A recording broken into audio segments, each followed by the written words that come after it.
Pero vamos a empezar normalmente, como siempre hacemos en este programa, sobre todo porque hay un tema que en el día de ayer y hoy ha sufrido como un giro un poco novelesco.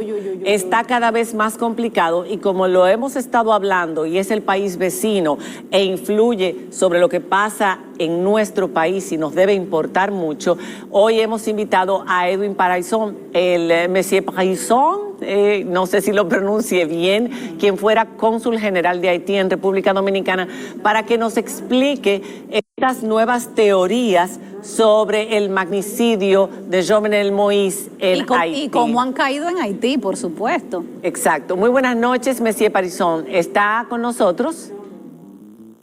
Bonsoir a tous.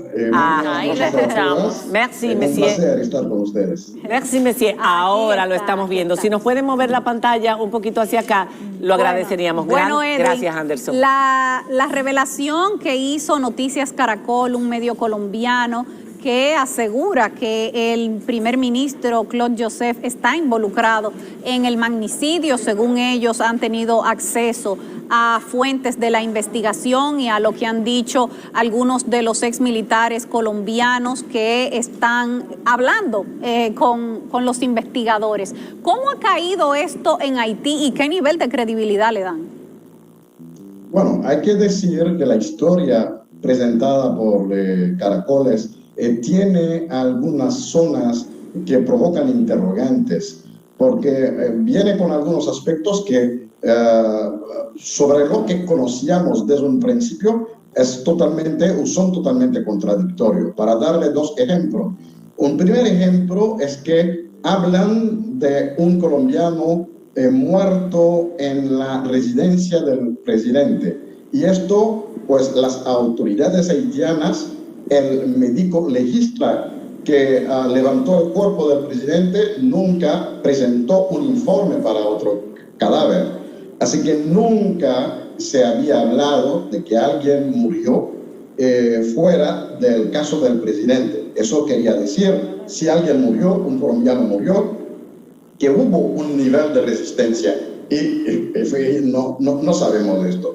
Al contrario, siempre se ha criticado la facilidad con la cual los atacantes llegaron hasta el aposento del presidente. Segundo elemento son lo que tiene que ver con los hijos del presidente. Exactamente.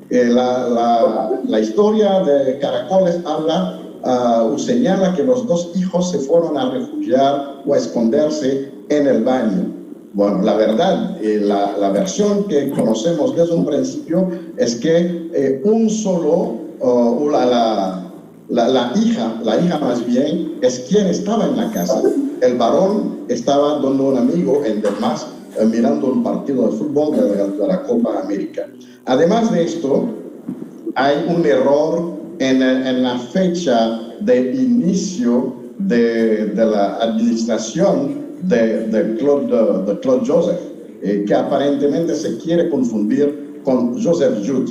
Por lo cual, en Haití no se ha dado mucho crédito a esa información, no ha beneficiado, digamos, de la primera plana del periódico Le Nouvelis o del periódico Le Nacional. Esta mañana, zapeando las distintas emisoras haitianas, tampoco se ha visto que han dado mucha importancia. Hay que añadir que tanto la policía colombiana como la policía haitiana, ambas entidades han desmentido, han dicho que no hay...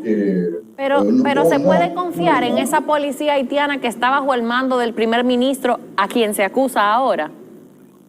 Sí, bueno, se ha cuestionado el hecho de que la policía no tenía que desmentir, porque la policía es el órgano investigativo. Claro. ¿Quién está investigando el caso? Estamos de acuerdo, pero de todos modos hay el desmentido de la policía colombiana. En Colombia, que sí está interesada en que se conozca la verdad, porque es una situación que afecta su imagen internacional. Claro, antes de que hablemos de lo que Iván Duque dijo con relación a los colombianos, Sí me llama la atención la publicación que salió sobre cuando al jefe de seguridad y a 2 miembros más del equipo de seguridad del presidente se les fue citados para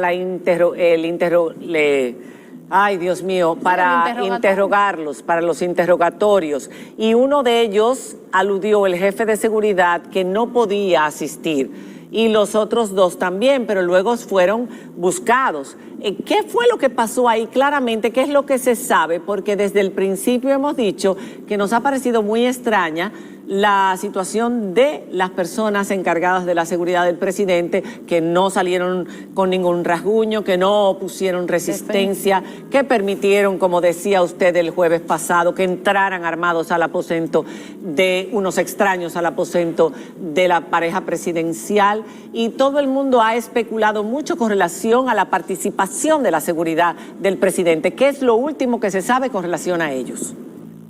Ellos alegaron estar bajo una medida disciplinaria de la policía y por eso no han podido salir desde donde están, digamos, en detención o están bajo interrogatorio en la policía. No han podido salir para llegar hasta la oficina del fiscal y cumplir con esa convocatoria hecha por el fiscal. Pero todo el mundo en Haití y también a nivel internacional pues entiende que son 2 personas claves. Uno es el encargado de la seguridad del palacio, otro es el encargado de la coordinación de los agentes de seguridad en la casa del presidente. Habían 21 agentes de seguridad en la casa del presidente aquella fatídica noche. Y en esa situación, pues, legalmente han podido conseguir una buena coartada para no... una coartada. Ok, pero sí. ¿Y es cierto, se ha podido comprobar que el jefe de la seguridad viajó a Colombia en varias ocasiones a través de Panamá, incluso República Dominicana? En los últimos meses. La información que nos ha salido, que en los últimos meses previo al magnicidio estuvo en Colombia. Oh, sí, eso sí.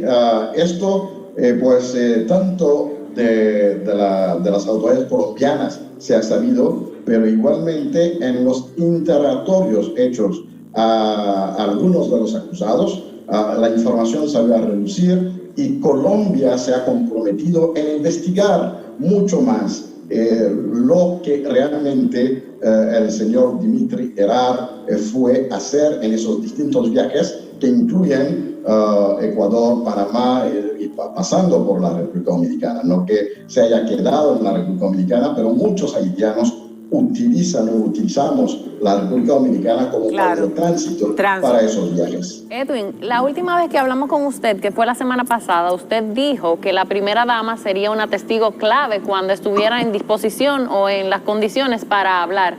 Ella ha tuiteado en el día de hoy agradeciendo a los médicos, al personal, diciendo que todavía no cree que su marido haya muerto, que no esté con ella, que no le haya dicho unas últimas palabras. ¿Sabe algo usted nuevo que haya aportado la primera dama para la investigación o todavía no se ha hablado nada de eso?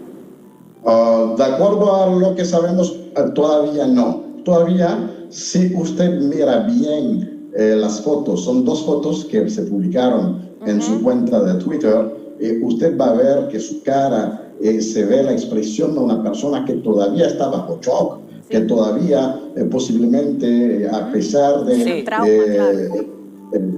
traumatizada y a pesar de los medicamentos que puede estar recibiendo, pero se ve mal y es normal.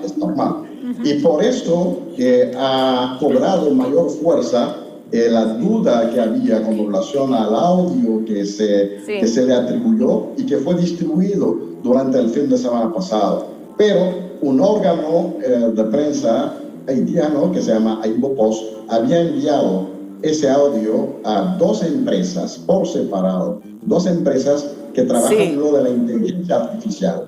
Y ellos, en ambos casos, pues dijeron que esa voz De la no primera dama. corresponde, no corresponde. Sí, Fuera de ella. pero muy raro eso, porque fue en la cuenta oficial de Claro, Twitter fue de manipulado. ella. O sea, alguien lo pudo colocar Y en eso su es lo que cuenta de preocupa, Twitter. como que hay una trama que está por debajo, una mano Pero- negra o varias. No, pero eso es fácil de entender, porque las personalidades públicas, y sobre todo a ese nivel, muchas veces no tienen tiempo para ocuparse ellos mismos. Sí, de sus pero redes un audio falso que no corresponde con la Así. persona dueña de la cuenta, aunque sea Eso es tu grave. propio manejador de cuenta, no lo podría publicar. Claro. Ahora, Edwin, hay otro tema, que es la lucha por el poder en Haití. Estados Unidos había anunciado que enviaría una misión para entrevistarse con cada uno de los que reclaman, ¿verdad? Ser la cabeza del gobierno. ¿Por dónde se va inclinando la balanza ahora? Porque la semana pasada, cuando hablamos contigo, decía que Claude Joseph, después de haber recibido la bendición, digamos, de la representante de Naciones Unidas, pero ¿y ahora? Bueno, ahora hay, digamos, cierta marcha atrás de parte de los Estados Unidos, que hoy ha declarado a través del portavoz del Departamento de Estado que no está apoyando a ninguna de esas tres figuras que aparecen en esa lucha de poder. Entonces, eso Ok. esclarece un poquito más ese aspecto, porque todo el mundo en Haití estaba un poco preocupado del hecho de que Estados Unidos había expresado su apoyo a un primer ministro despedido por un presidente muerto, por cierto, pero que ya estaba entrando, digamos, en una violación de las previsiones legales en Haití. Entonces, no podría ser que un país amigo esté apoyando una situación así. En el caso de los otros dos personalidades, el primer ministro nombrado por el presidente antes de su muerte, el doctor Ariel Henry, es posible que pueda mantener ese puesto de primer ministro después de que la sociedad, la nación, los grupos organizados se pongan de acuerdo sobre la posibilidad de mantener o no el presidente escogido por el Senado, que es el senador Joseph Lambert. Pero esto está en veremos, porque hay mucha gente que han expresado su desacuerdo. Hay dos senadores que no firmaron la resolución y que están argumentando en la opinión pública el por qué no lo hicieron, y explicando claramente que no es de la prerrogativa del Senado en escoger un presidente, y que eso debe de hacerse en consenso con las demás fuerzas vivas de la nación. Así que en esa parte tenemos que esperar más para ver un poco más claro. Lamentándolo mucho, le dije al final de aquella entrevista a Edwin que si cree que algún día se iba a saber quiénes realmente cometieron el magnicidio, es decir, los que estaban detrás de los ejecutantes. Y yo creo que ahora, teniendo a Colombia, Estados Unidos y Haití envueltos en esto, va a ser todavía más difícil saber quiénes fueron los que realmente realizaron el magnicidio y cuáles eran sus ulteriores intenciones, porque cada país está dando una versión distinta, y la menos creíble, desafortunadamente, siempre será la haitiana, Messier, porque sabemos cómo funcionan las cosas en su país, y en el caso colombiano, porque definitivamente están envueltos muchos de sus hombres, y eso preocupa mucho. Gracias por haber... Y en el caso de los americanos, porque todo lo mantienen en secreto. Ellos se enteran, lo guardan, y 20 o 30 años después nos enteramos los demás, si es que acaso. Hay un leak. Gracias por haber estado con nosotros. Con mucho gusto siempre. Muy amable. Hacemos una pausa y